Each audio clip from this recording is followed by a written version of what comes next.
अभी हम उदयपुर में हैं और हम आपको ये बताना चाहते हैं कि आपको या आपके परिचित को किसी रक्त की ज़रूरत है, खून की ज़रूरत है, तो आप किसे फ़ोन करेंगे? आपके परिचित को, आपके अजीज़ को, आपके मित्रों को या फिर किसी रिश्तेदार को? और वो रिश्तेदार जिन्हें आप फ़ोन करेंगे वो फ़ोन किसे करेंगे? वो फ़ोन करेंगे रक्त युवा वाहिनी। एक दल है, एक युवाओं का एक संगठन है जो करीब 2012 से इस तरह का संगठन चला रहे हैं। और उदयपुर संभाग में जितने रक्त की कमी को लेकर जो कमी और परेशानी आ रही है उन पर वो कंधे से कंधा मिलाकर इस मिशन में लगे हुए हैं। तो नमस्कार, सुनील पंडित नाम है मेरा और द उदयपुर अपडेट्स में इस बार एक विशेष शख्सियत से मैं आपको रूबरू करवाने वाला हूं और उस शख्सियत का नाम है रोहित जी जोशी। अभी हमारे साथ में हैं और इनका परिचय मैं इसलिए करवाना मुझे ज़रूरी है कि इन्होंने अपने साथ 5,000 लोगों को जोड़कर करीब 6,885 ब्लड डोनेशन इन्होंने करवाए हैं और 87 शिविर इनके सानिध्य में लगे हैं। लाइव डोनेशन इन्होंने 950 के करीब किया और एसटीपी डोनेशन 2029 कर चुके हैं। ये था इनका एक छोटा सा परिचय।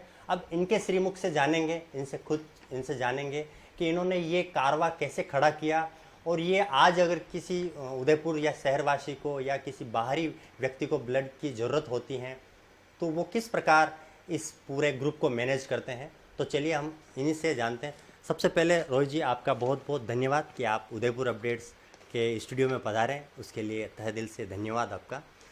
आपका परिचय और आपके संगठन का जो परिचय है वो देने की कोशिश कृपा। नमस्कार मित्रों, मैं रोहित जोशी रक्तदाता युवा वाहिनी का एक छोटा सा सदस्य हूं और हमारा संगठन सन 2012 से रक्तदान के क्षेत्र में कुछ छोटे से प्रयास कर रहा है ताकि किसी भी ज़रूरतमंद को रक्त की कमी से परेशान ना होना पड़े या किसी ज़रूरतमंद को रक्त की कमी के कारण हमारे शहर में जान न गंवानी पड़े। इसके लिए हम कुछ प्रयास कर रहे हैं जी। तो रोहित जी, आपका बहुत अच्छा मिशन है और हम इस मिशन को सलाम करते हैं। मैं पूरे शहरवासियों का प्रतिनिधित्व करते हुए आपको सलाम करता हूं, आपकी सोच को सलाम करता हूं। सबसे बड़ा जो सवाल है रोहित जी वो ये है कि ब्लड डोनेशन को लेकर कुछ भ्रांतियां हैं। उस भ्रांतियों को देखते हुए आज मैं अगर पूरे संभाग क्षेत्र की बात करूं तो यहाँ न केवल संभाग से, उदयपुर संभाग से, बल्कि बाहरी राज्यों से भी लोग यहाँ अपना इलाज करवाने आते हैं।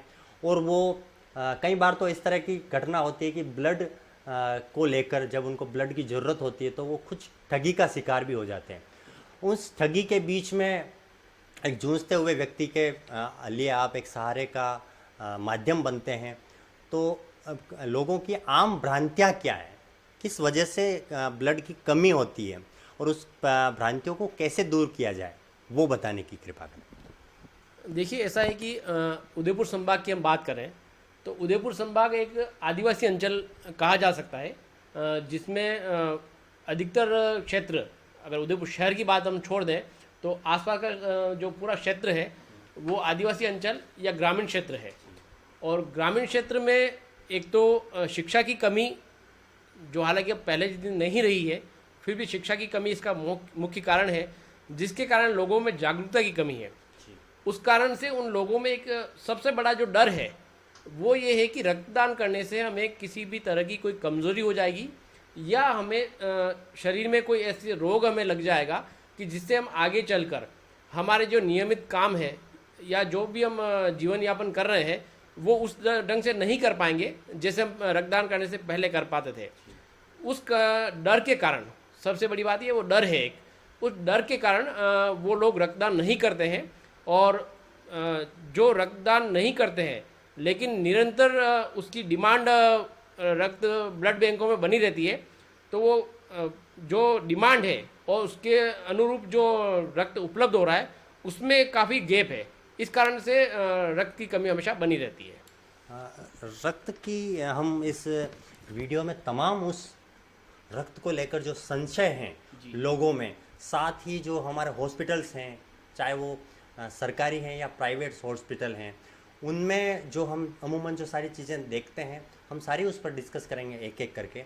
सबसे पहले तो मैं आपको ये बता दूं कि ऐसे महान और ऐसे अच्छे व्यक्ति आज हमारे साथ में हैं जिनकी सोच महान है, और इनका जो मोटो है, जो इनका लक्ष्य है, वो यही है कि किसी भी बाहरी व्यक्ति को या शहरवासियों को रक्तदान के लिए या रक्त के लिए भटकना ना पड़े। इनके नंबर आपको डिस्क्रिप्शन बॉक्स में मिलेंगे, आप इस नंबर को सेव कर लें और इस वीडियो को ज़्यादा से ज़्यादा शेयर करें। एक बात ये आती है कि आप जिस तरह से ये नंबर अभी आप स्क्रीन पे देख रहे हैं, तो किस तरह से अगर आपको कोई रक्तदान की आवश्यकता जाहिर करता है कि हमारे किसी परिचित को खून की ज़रूरत है, तो किस तरह से आप उसको मैनेज करते हैं, उसके बारे में। देखिए, रक्तदाता युवा वाहिनी के जो हम सदस्य हैं, हम सभी के नंबर किसी न किसी माध्यम से सभी तरफ फैले हुए हैं। इस कारण जब भी किसी ज़रूरतमंद को रक्त की कमी होने के कारण उसको ज़रूरत पड़ती है, तो वो आसानी से उन्हें हमें हमारे किसी भी सदस्य के, चाहे वो मेरे हों या मेरे अन्य साथियों के हों, किसी न किसी के नंबर उन्हें उपलब्ध हो जाते हैं और उसके माध्यम से वो लोग हमसे संपर्क करते हैं। तो संपर्क करने के बाद हमारा एक निश्चित फॉर्मेट बना हुआ है, उस फॉर्मेट के अनुसार हम काम करते हैं। सभी हमारा एक निश्चित तरीका है, उसके ऊपर हम चलते हैं, उस पर काम करते हैं और उस तरीके से चलते हुए, उस काम को करते हुए। किस तरह का तरीका है, तरीका भी हम जानना चाहेंगे, क्योंकि अमूमन हर वो व्यक्ति जो वीडियो देख रहा है करीबन उनको रक्त की ज़रूरत होती है, तो वो तरीका भी बताएं कि किस तरह से आप वो चीज़ आपको ज़रूरत रहती है किसी ब्लड के लिए, जिसका जो रक्त दाता जिसको चाहिए या रक्त जिसको चाहिए, उससे किस किस तरह की आप जानकारी लेते हैं, उसके बारे में बताएं। देखिए, हमें बहुत ज़्यादा कोई जानकारी नहीं चाहिए होती है, लेकिन एक बेसिक जानकारी ज़रूर हमें चाहिए होती है, जो चाहे मरीज़ के बारे में हो, चाहे उसके साथ में जो परिजन हो उसके बारे में हो। सबसे पहले हमें जो जानकारी चाहिए होती है, एक तो मरीज़ का नाम, कौन से हॉस्पिटल में वो उसमें भर्ती है, साथ में कौन परिजन उसके उस समय हॉस्पिटल में मौजूद है, जो साथ में है उस समय है, उनका नाम, उनका मोबाइल नंबर। ये तो हो गई उनकी बेसिक इन्फॉर्मेशन। उसके अलावा अगर हम रक्त की बात करें, तो अगर उन्होंने ब्लड टेस्ट करा चुके हैं तो उनका जो रक्त समूह है, जिसे ब्लड ग्रुप बोलते हैं, उसकी जानकारी, और एक जो डॉक्टर ने उनसे ब्लड की डिमांड की है, तो डॉक्टर उन्हें एक ब्लड रिक्वेस्ट फॉर्म बना के देते हैं। जिस भी वार्ड में या जिस भी हॉस्पिटल में वो भर्ती हैं, तो वो वहाँ से एक फॉर्म बना के देते हैं कि आप ये ब्लड बैंक का ये फॉर्म ले जाइए और उस ब्लड बैंक में जाके संपर्क कीजिए, ब्लड लेके आइए। उस फॉर्म का हम फोटो मंगवाते हैं। उस फॉर्म का फोटो मंगवाने के पीछे हमारा उद्देश्य ये है कि ब्लड के अलग अलग अवयव होते हैं, तो उस फॉर्म के माध्यम से हमें ये जानकारी मिल पाती है कि कौन से अवयव की उससे आवश्यकता है और कितने यूनिट की उसको आवश्यकता है। तो उसके जैसे ही हमारे पास पूरी जानकारी आती है, उसके बाद हमारा एक कोऑर्डिनेटर्स का एक ग्रुप बना हुआ है। रक्तदाता युवा वाहिनी के जो प्रमुख कोऑर्डिनेटर्स हैं, उनका हमारा एक ग्रुप बना हुआ है। उसमें हम उस ज़रूरत को डालते हैं कि मेरे पास ये डिमांड आई है और किसी सदस्य के पास वो डिमांड आई तो नहीं है। वो डालने के पीछे कंफर्म करते हैं जी, कंफर्म करने के पीछे और कोई उद्देश्य नहीं है। उसका उद्देश्य मात्र यही है कि अगर क्योंकि जैसे अगर किसी को ब्लड की ज़रूरत है तो वो सब तरफ हाथ पैर मारेगा और उसको उस समय ज़रूरत है तो 10 लोगों को फ़ोन करेगा। हो सकता है वो फ़ोन मुझे भी किया और मेरे टीम के अन्य लोगों को भी फ़ोन कर दिया। तो हमें वो कोऑर्डिनेशन रखना ज़रूरी होता है, नहीं तो कहीं ऐसा ना हो जाए कि मैं भी उसके लिए अगर कोई नेगेटिव ग्रुप है या कोई ऐसा ग्रुप है जो उसमें ब्लड बैंक में उपलब्ध नहीं है, उसके लिए मैं किसी रक्तदाता को मैं भी भेज दूं, मेरा अन्य जो बंधु उस ग्रुप में जुड़ा हुआ वो भी भेज दे। तो हमारा उद्देश्य यही है कि ज़रूरतमंद को तो रक्त मिले, लेकिन साथ ही हमारा जो डोनर है वो किसी भी तरह से परेशान ना हो, क्योंकि आज के इस युग में हर किसी के पास समय नहीं है। लेकिन फिर भी हमारा एक फ़ोन करने मात्र पे अगर कोई रक्तदाता अपना समय, कीमती समय निकाल कर ब्लड बैंक तक जा रहा है, वो अपना रक्तदान कर रहा है, तो हम नहीं चाहते किसी भी तरह की कोई भी परेशानी हमारे रक्तदाता को हो। इसलिए हमें ये कोऑर्डिनेशन करना ज़रूरी समझते हैं। ये सारा प्रोसेस फॉलो होते ही हम संबंधित व्यक्ति से ये भी जानकारी लेते हैं कि क्या उसके पास कोई सक्षम व्यक्ति है, ऐसा है कि जो रक्तदान कर सकता हो, क्योंकि उसे जिस ग्रुप की ज़रूरत है वो उसका डोनर हम भेज भी देंगे। तो अगर उसके साथ पास कोई सक्षम व्यक्ति है, वो अगर रक्तदान कर देगा तो वो रक्त किसी अन्य व्यक्ति के काम आएगा, क्योंकि ब्लड ऐसी चीज़ है कि जो न तो ब्लड बैंक के अंदर किसी मशीन में बनती है, न कहीं किसी फैक्ट्री मशीन में बनती है। वो ब्लड तभी ब्लड बैंक में आएगा जब आप, हम या जो ज़रूरतमंद है उनके परिजन रक्तदान करेंगे तो ही ब्लड बैंक में ब्लड आएगा। कुदरत ने इंसानी शरीर को ये ताकत दी है कि वो खून सिर्फ उस इंसानी शरीर में ही बन सकता है। जी। एक सवाल मेरा ये है कि आपने अभी तक 87 शिविर लगाकर 6,885 लोगों को ब्लड डोनेशन करवाएं, इसका श्रेय आप किसको देते हैं? उसके बाद देखिए, इसका श्रेय मैं सीधा सीधा हमारे जो भी रक्तदाता जो हमसे जुड़े हुए हैं, सीधा सा श्रेय हमारा उन्हीं को जाता है कि उन लोगों ने हम पे विश्वास जताया कि जब भी हमने कोई शिविर लगाया या हमें किसी लाइव डोनर की आवश्यकता हुई, तो जब भी हमने उनसे संपर्क किया, वो तुरंत अपना सब काम छोड़कर रक्तदान के लिए पहुंचते हैं। तो ये सारा श्रेय उन्हीं रक्तदाताओं को है जिनके बल पर आज हम कुछ भी हैं, कुछ सेवा छोटी मोटी भी कर पा रहे हैं। तो आज उन्हीं रक्तदाताओं की सेवा भावना के कारण हम ये सेवा कर पा रहे हैं। तो ये इसका पूरा श्रेय मैं उन रक्तदाताओं को देता हूँ। जी रोहित जी, बहुत आज हम अच्छा भी लग रहा है इस टॉपिक पर बात करने को, और ज़रूरी भी है कि कई सारी भ्रांतियां हैं। लोग ये कहते हैं कि भाई रक्तदान करने से वज़न कमज़ोर हो जाएगा, बीपी बढ़ जाएगी, बीपी लो हो जाएगा, वज़न घटना बढ़ना, ये तो अमूमन जो भ्रांतियां हैं। उसके अलावा 10-15 तरह की और नई भ्रांतियां हैं, उसको लेकर ये सारी अभी एक विशेष टॉपिक पर बात करना मैं चाहता हूँ कि हर उदयपुर संभाग का ये सबसे बड़ा जो हॉस्पिटल है RNT, उसमें 3 से 4 केस ऐसे आते हैं जो रक्त को लेकर ठगी के मामले होते हैं। जैसे मैं किस तरह से बता सकता हूँ कि ब्लड को लेकर किसी ने पैसे ले लिए या पैसे ले लिए तो रक्त मिला नहीं। इसको लेकर आपके पास क्या प्लान है, और आपने इसको लेकर प्रशासन से कुछ बात की है, या आपके संज्ञान में भी ये ऐसे मामले आते हैं या नहीं आते हैं? देखिए, ऐसे कई मामले हमारे सामने कई बार आए हैं, और हमने इसके लिए ब्लड बैंक के जो भी अधिकारी हैं उन्हें भी इसके बारे में अवगत कराया, और बाकी भी जहाँ पर भी उचित प्लेटफॉर्म था वहाँ पर हमारे द्वारा अवगत कराया गया। इसका जो, अगर आप ये बात करें कि इस तरह के मामले होते हैं, इसके पीछे भी मुख्य वजह वही है कि जागरूकता की कमी। सबसे पहले तो मैं आपके चैनल के माध्यम से हर उदयपुर वासी को या यहाँ पर आने वाले हर उस ज़रूरतमंद को ये बता देना चाहता हूँ कि महाराणा भूपाल ब्लड बैंक के अंदर आप अगर ब्लड लेने जा रहे हैं और आपका मरीज महाराणा भूपाल हॉस्पिटल के किसी भी इकाई में भर्ती है, तो वो सेवा पूर्णतः निःशुल्क है।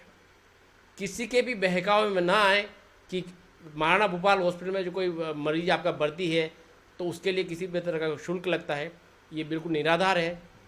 अगर वह व्यक्ति महाराणा भूपाल हॉस्पिटल में भर्ती है या आसपास के किसी भी सरकारी हॉस्पिटल, जो सैटेलाइट हॉस्पिटल हम कह सकते हैं, उसमें भर्ती है या टीबी हॉस्पिटल में भर्ती है, और वो महाराणा भूपाल ब्लड बैंक में अगर ब्लड लेने जाता है तो वो बिल्कुल निःशुल्क है, उसका कोई शुल्क नहीं लगता है। लेकिन क्या है कि मैं जैसे कह रहा हूँ कि जागरूकता की कमी है। कोई ज़रूरतमंद जाता है वहाँ पर, तो कुछ ऐसे मामले देखे गए हैं कि कुछ ऐसे दलाल किस्म के लोग वहाँ सक्रिय रहते हैं। वो दूर से ही ऐसे गरीब को या ऐसे व्यक्ति को, आदिवासी व्यक्ति को फास्ट है, जो देख लेते हैं, वो देखते ही समझ जाते हैं कि ये ज़रूरतमंद है, इसको ब्लड की आवश्यकता है, और ये देख के ही लग रहा है कि ये ब्लड डोनेशन नहीं कर पाएगा या ये डरा हुआ लग रहा है, तो वो उसको अपनी बातों में उलझा लेते हैं कि आपको ब्लड की ज़रूरत है, हम आपको ब्लड दिलाएंगे। वो ऐसे अपनी बातों में उलझाकर, अपने जाल में उलझाकर उनसे कुछ पैसे ले लेते हैं। ऐसे कई मामले सामने आए हैं, और फिर उन्हें कहते हैं कि आप यहाँ पे इंतजार कीजिए, हम ऊपर जाके ब्लड लेके आते हैं, और वो वहाँ से वो पैसे लेके कहीं गायब हो जाते हैं। ऐसे कई मामले हमारे सामने आए हैं, हमने प्रयास भी किए हैं, हमने 1-2 मामलों में ऐसे लोगों को पकड़ा भी है। लेकिन इसके लिए सबसे बड़ी वही है कि जितनी जागरूकता लाई जाएगी, जागरूकता ही इसका निदान है। बाकी इसका ऐसा कोई ठोस निदान अभी तक मिला नहीं है हमें। बिल्कुल जी। एक सबसे बड़ी जो रक्तदान को लेकर जो समस्या आती है, थैलेसीमिया रोगियों के लिए सबसे 14 दिन के अंतराल में ब्लड को चेंज करवाना, नया ब्लड करना, क्योंकि ये उनका मूल अधिकार में भी एक शामिल है कि उनको आप ब्लड के लिए मना नहीं कर सकते हैं, है ना। तो जो इस तरह के रोगी आते हैं, है ना, तो उनके कई बार आपके पास में फ़ोन आते होंगे तो आप उनको कैसे मैनेज करते हैं क्या? देखिए, थैलेसीमिया के जो पेशेंट है, जो बच्चे हैं, वो वहाँ पे मानव भोपाल के जिस विभाग में भर्ती रहते हैं, वहाँ से उन्हें ब्लड बैंक से ब्लड इशू करवाया जाता है और वो ब्लड तो वैसे निःशुल्क मिलता है, लेकिन उसके लिए एक रिप्लेसमेंट जो डोनेशन होता है वह भी नहीं मांगा जाता है। अच्छा। वो उन्हें ब्लड बैंक की तरफ से उपलब्ध करवाया जाता है। लेकिन कई बार ऐसा भी होता है कि जिस रक्त समूह की उस बच्चे को आवश्यकता है वो ब्लड बैंक में उपलब्ध नहीं होता है, और ख़ासकर ये दिक्कत आती है नेगेटिव रक्त समूह के जो ज़रूरतमंद हैं उनके लिए।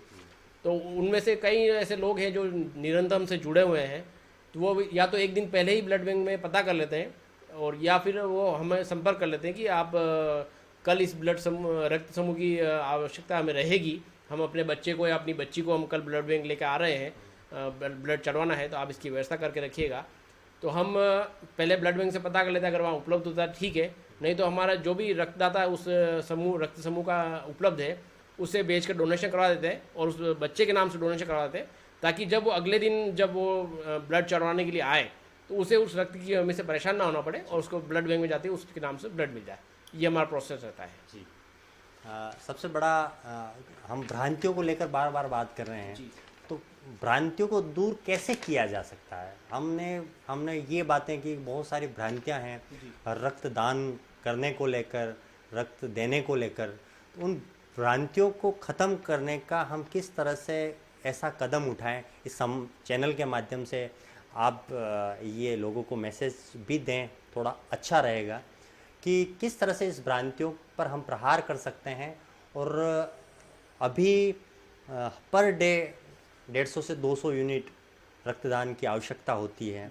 आरएनटी में सिर्फ एक हॉस्पिटल, हम जो सरकारी हॉस्पिटल है उसमें बात कर रहे हैं, उसमें और जनसंख्या आप आंकड़ा देखेंगे तो 30 लाख की जनसंख्या हमारे आसपास है, और कई बार ऐसा होता है कि हम 150 यूनिट भी रक्तदान अवेलेबल नहीं करा पाते हैं।